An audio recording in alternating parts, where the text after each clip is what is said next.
Hello, my friend. Welcome back to the garden. It is a beautiful, quiet afternoon here. The air is still carrying that last bit of morning dew, and the sun is just starting to warm the rich, dark soil in the raised beds. I was just brushing off my gloves, enjoying the feeling of the dirt on my hands, and thinking about how much I love sharing this space with you. Whether you have a sprawling backyard or just a tiny square of grass you don't know what to do with, there is always room for a little more life. Take a deep breath, settle in, and let's spend a few minutes together. Today, I want to talk about something incredibly special.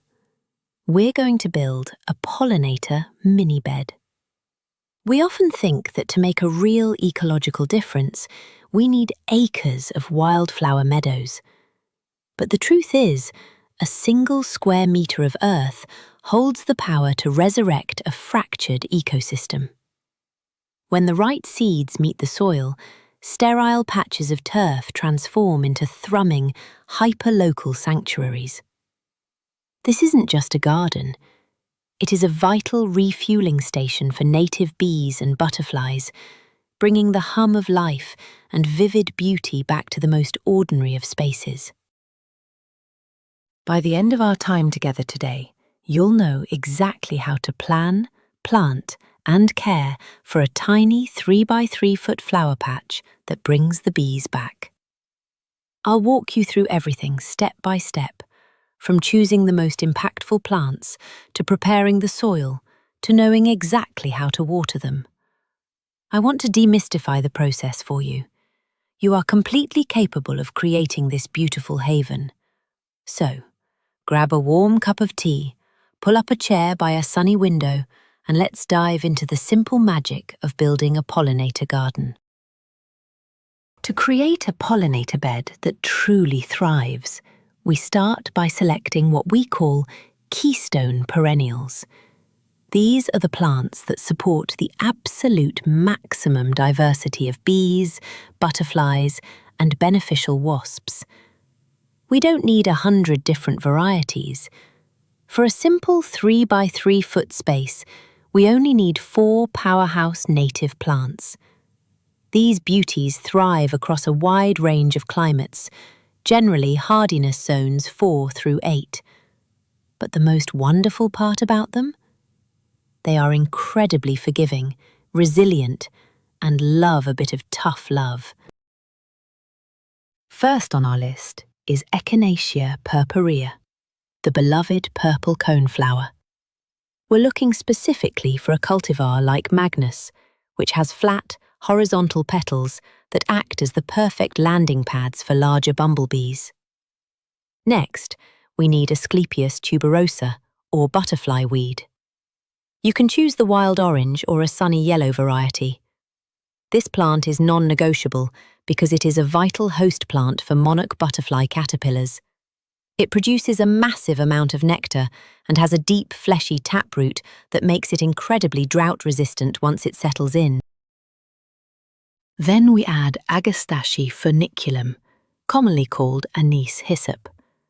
A sterile hybrid like Blue Fortune is wonderful here because it produces continuous, abundant nectar all season long, which solitary bees absolutely adore. Finally, for our late-season foragers and migrating butterflies, we include Symphia trichum, the New England aster. A compact variety like Purple Dome is perfect. When you put these 4 plants together, you are creating a reliable, continuous buffet of pollen and sweet nectar from midsummer all the way to the very first frost. Now, let's talk about where this little bed should go. These meadow natives need sunshine, a minimum of 6 to 8 hours of direct, unobstructed sunlight a day.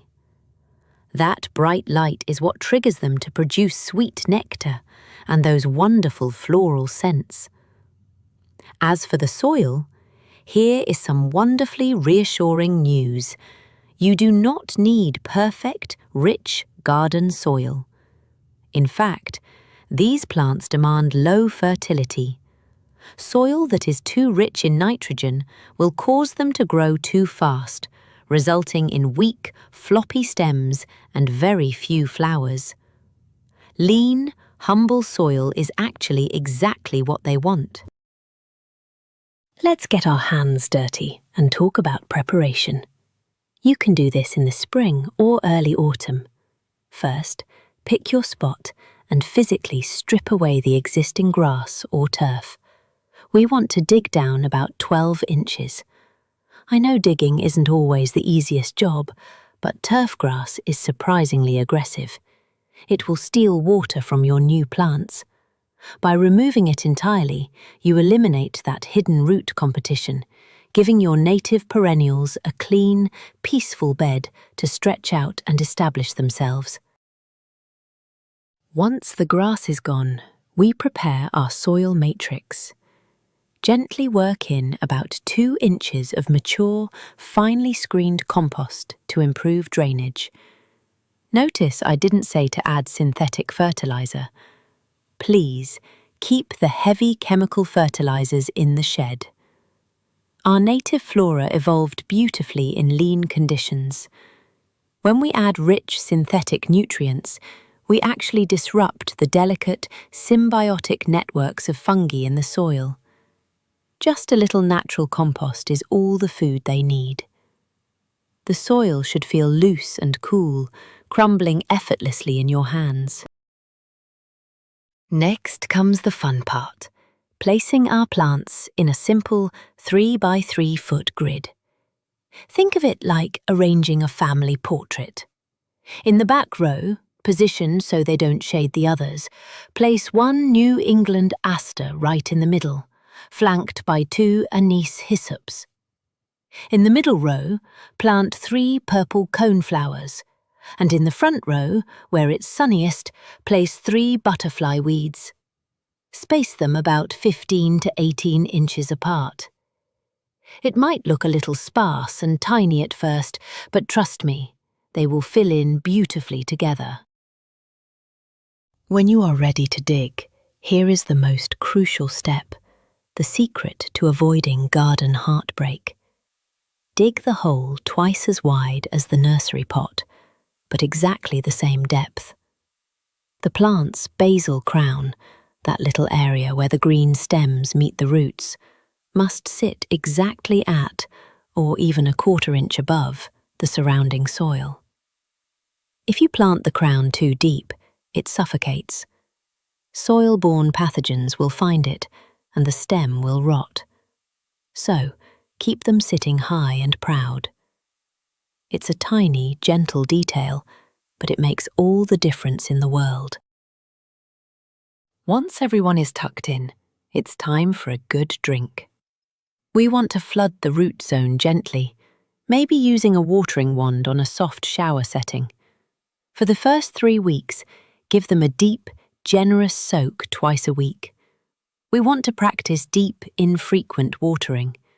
This forces the roots to drive downward into the soil, seeking moisture. A lovely process called hydrotropism. Shallow, everyday watering makes roots lazy. They stay at the surface where they dry out easily. Teach them to dig deep, and they'll reward you with incredible strength.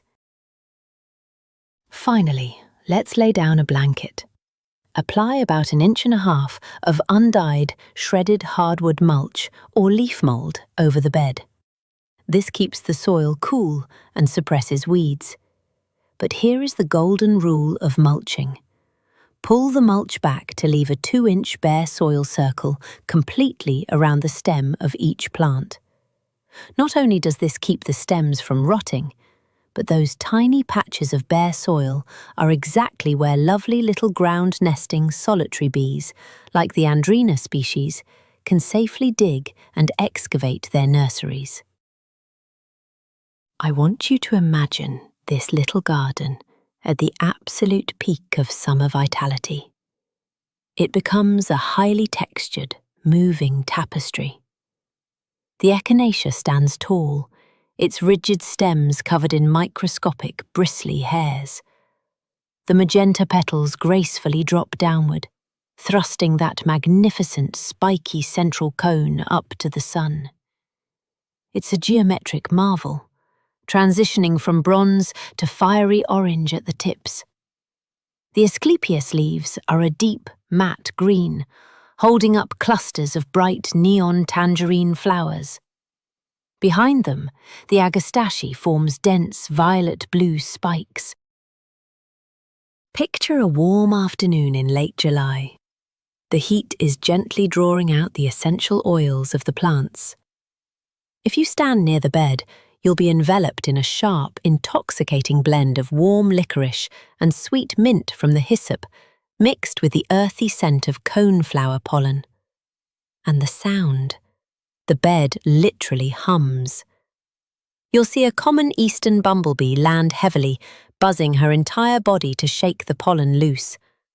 Tiny, iridescent green sweat bees dart through the orange blossoms like tiny living emeralds. It is pure, buzzing magic. Of course, no garden is without its hiccups, and I want you to know that mistakes are just a beautiful part of growing. Let's talk about a few common issues so you can easily avoid them. The first is what I call the rich soil trap. If you notice your plants have grown massive dark green leaves, but they suddenly flop over in a mild breeze and produce almost no flowers, they've likely had too much nitrogen. Remember, these natives love lean soil. Hold back on the fertilizer, and they will stand much taller and stronger next season. Another issue is crown smothering. If the base of your plant turns mushy, brown, and detaches easily, the mulch was probably piled too high against the stem. Just pull it back to let it breathe. You might also notice a white, powdery film on the leaves of your asters. This is powdery mildew, and it often happens from chronic overhead watering in the evenings. Try to water at the base of the plant, right at the soil level, early in the morning. This lets the warm afternoon sunshine naturally dry the leaves. Sometimes it's hard to tell what's bothering our plants. If leaves are curled, sticky, and distorted at the tips, that's likely simple aphid damage. If you see fuzzy or brightly coloured spots with yellow halos on the older, lower leaves, that's a fungal issue. And here is a crucial difference. If a plant wilts and the soil is bone dry, it's just thirsty.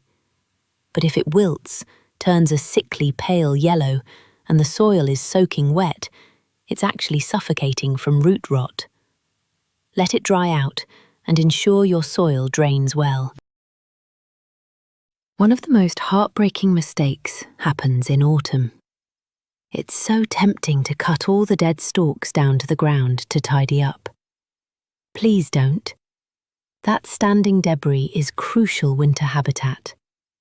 Tiny native bees sleep safely inside the hollow stems, and little finches rely on the dried seeds for food. Also, if you see caterpillars munching on your butterfly weed, do not spray them. Those aren't pests.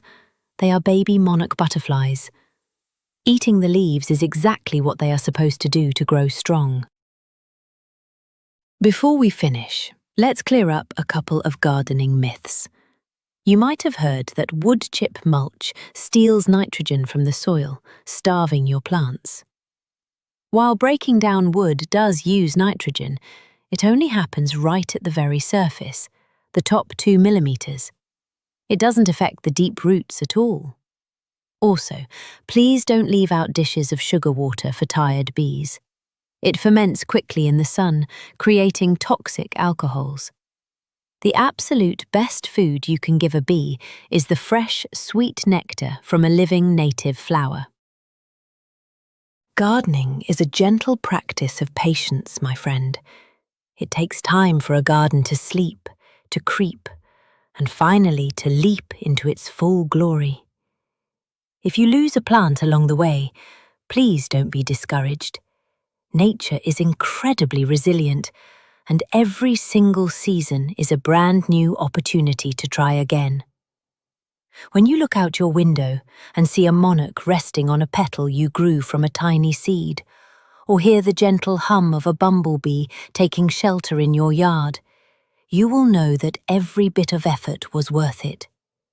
You are helping to heal the world.